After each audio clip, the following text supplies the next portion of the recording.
All right, so let's talk bear hangs. So this is what I use for my kit. This is a DCF food bag made by Hilltop Packs. One thing that most of these do is they have like a nice hanging tab, so that way you're not putting stress on the buckles. I have a book in here right now for some weight. And then this is my little bear rock bag. So I keep a few things in here. So most importantly for any bear hang, you need some kind of cordage or rope. That's super important. You can do without this extra stuff, but you need some kind of line. I found for me, my favorite kind is a brand called Zing It. It's made for arborists to throw in trees specifically, so it works great for bear hangs because it's basically made for that. Things that can come in really handy, a rock sack makes throwing this line over a tree branch way easier. They don't have to be anything fancy. This is just a heavy duty X-Pack one that's orange so I don't lose it.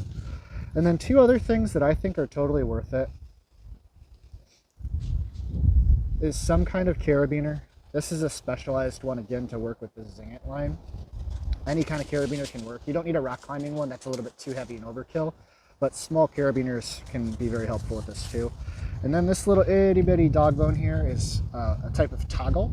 And this is probably the least important thing, but I really like to geek out with this stuff. So I like to have one in here because it weighs almost nothing. So, all right, dealing with your bear line, especially this really skinny stuff, can just be a nightmare. No matter how hard you try, you're oftentimes going to get this all tangled up in knots. We just spent a ton of time getting this thing out from a giant knot. So an important step for trying to throw your bear line over something is making sure that the rope is going to feed out nice and clean from itself, and it's worth the time to do what's called flaking the rope.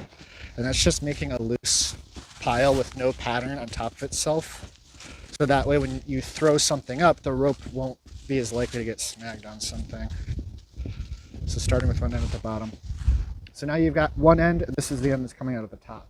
So this is how you use the rock sack. I put a rock over here somewhere. You can use anything. It doesn't have to be a rock. Rocks are probably the easiest, but you could use sand, snow, whatever you need. You just put some weight in here. You can cinch this up.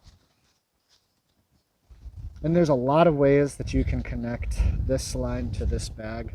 I'm going to do a quick release way that I recommend learning. I think it's totally worth it. I'll do a close-up of this so you can see what I'm doing. All right, so here's how I connect my line to both the rock sack and to the food bag that have the nice little loop. So you take the end of your line, pass it up, and then you take the line, make sure you have a little bit of a tail, wrap the whole thing underneath, and then you poke the middle through, like so. And so that's what it looks like there. Do that one more time. A quick release. So this is basically, it's called a slippery sheet bend. So up from the bottom, have enough tail, wrap that underneath, make a bite, and then pull. And that's how I connect the end of my line to both my food bag and to the rucksack.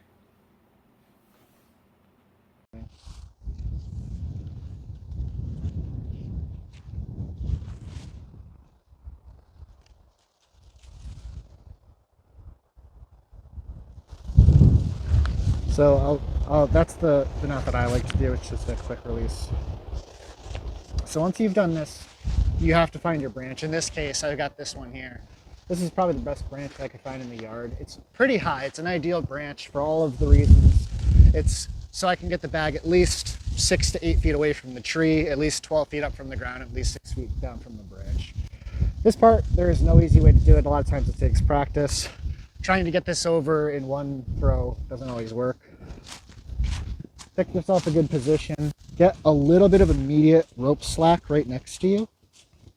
And I like to try to control the rope with my other hand. I'm right-handed. And so my goal here is to try to get it over that branch.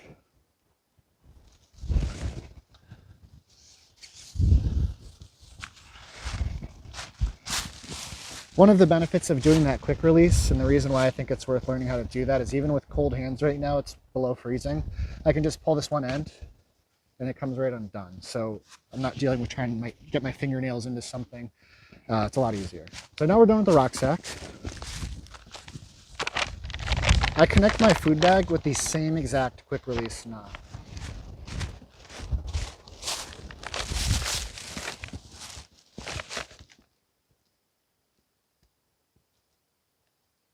I go up through the ribbon.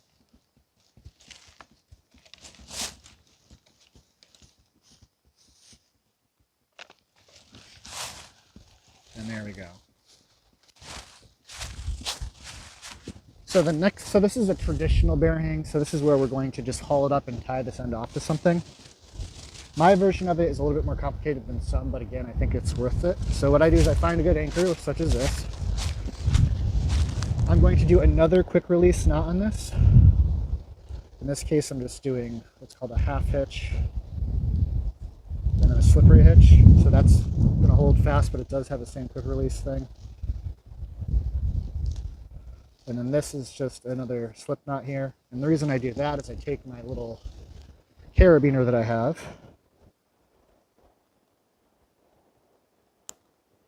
and I connect that to that, and that cinches down in the carabiner. So what I have for myself right here is a little anchor, and this is actually kind of out of the rock climbing world. So the next step is I want to get all of the slack out of my line. And so this is almost the perfect amount of rope for this branch. This is about 65 feet, so if you use your imagination, if you only had 50 feet, you probably couldn't use that branch. Now comes the simple part of just pulling it up into the tree. If you go too high up, you risk squirrels or other critters getting to it from the top. And obviously, if it's not high enough off the ground, then things can potentially get it from the bottom. But this part here is why I really think that a little carabiner is worth it. So this specialized carabiner here is made for this cord, so I can put it in there. That takes the weight off of it, and that's all I have to do. So it has this almost like mooring post like boats use, and it pinches itself. If you're nervous that that might come undone, you can do a second wrap. That's not going anywhere. So that's why I think it's totally worth it to do it this way. When it comes time to take it down, it comes out just like that. And then if you leave this little hook in here, I can very easily lower this. And if you watch the food bag too, I can very easily control it coming back down to the ground. So I like to do, the little carabiner works really, really well for this too, just a normal one. So I do my half hitch. So that's a slippery half hitch there. And then I do a slip knot. And again, I'm going to have some footage of doing all these knots on easier to see cord. So that cinches down in your regular little carabiner there. And the slip knot makes it so the whole thing holds. You have to get all of your excess cord out of the way. Haul it up to where you want it to be. And then here comes the time to connect it to the carabiner. The simplest way to do this is if you put the cord inside the carabiner, make it so these two strands are parallel. You're taking your floppy tail here, passing it under both, and then pulling it through the loop that you just made. And that's a cinching knot, so that jams on the carabiner like that. And that's up there, no problem. And then the point of doing that with the carabiner is it's really easy. You just take your tail strand here, you pull this out, and now you can lower it. Let's just do that one more time really fast. So you take these two strands, make them parallel, kind of pinch them. Take the floppy side, pass it under both strands, and then pull what's called a bite through. You might be concerned that like maybe somebody trips on this and it undoes your food. One little easy tip you can do, you can take any little stick or something. And if you try to pull it through, that won't allow it to release. So it's like a little stopper. And then when it comes time to take it out, you just pull the stick out of there and it comes right undone. And then again, the advantage to using this carabiner is this comes right off. Carabiner comes right off this is a slip knot. You just pull, it's out, and that's out. All right, the last thing I want to show is if you don't use any carabiners at all and you just have everything connected how you normally do, you have to pull it back up into the tree where you want it to end up. So I want it to stay about there. So this part, you are going to actually just tie a slip knot on the tree itself. So you pass your rope around. Try to ignore all the rest of the rope that's on the ground. It can just get in the way. But just like before, we want to pinch these two strands together, take the floppy tail, go underneath the bottom of both, and then pull that back through that loop that we made. And this is a cinch knot, and we'll cinch into the tree. And that's the easiest way to do that.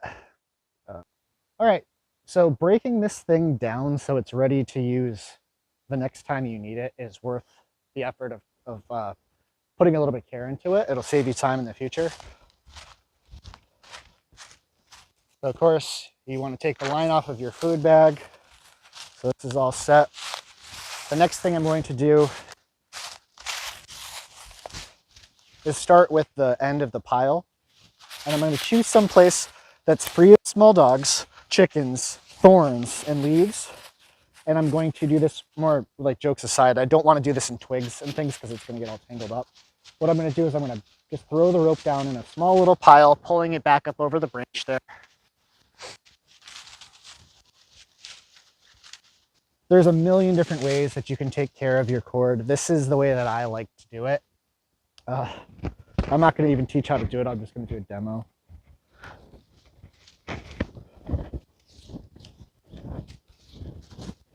The reason I do this is because I'm not actually putting any twists or coils in the rope. I'm actually folding the rope in half on itself. So all these little loops are actually just folds. So it doesn't get your lines twisted up. And then I need to find my end. I make it so my loops meet, and then I take my end.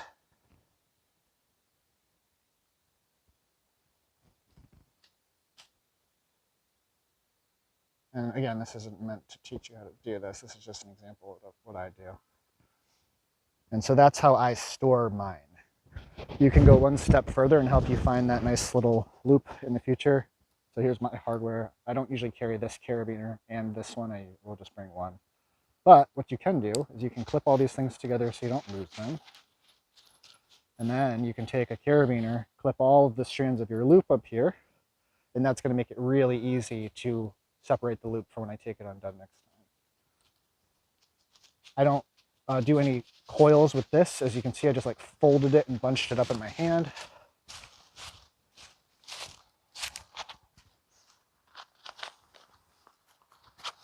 Oops. And then I just kind of tuck it right back into my rucksack like so. And that's it. I usually keep this right in my food bag because that's when I'm going to get it anyways when I've got my food bag out. So that is pretty much everything I can think of for bear hangings.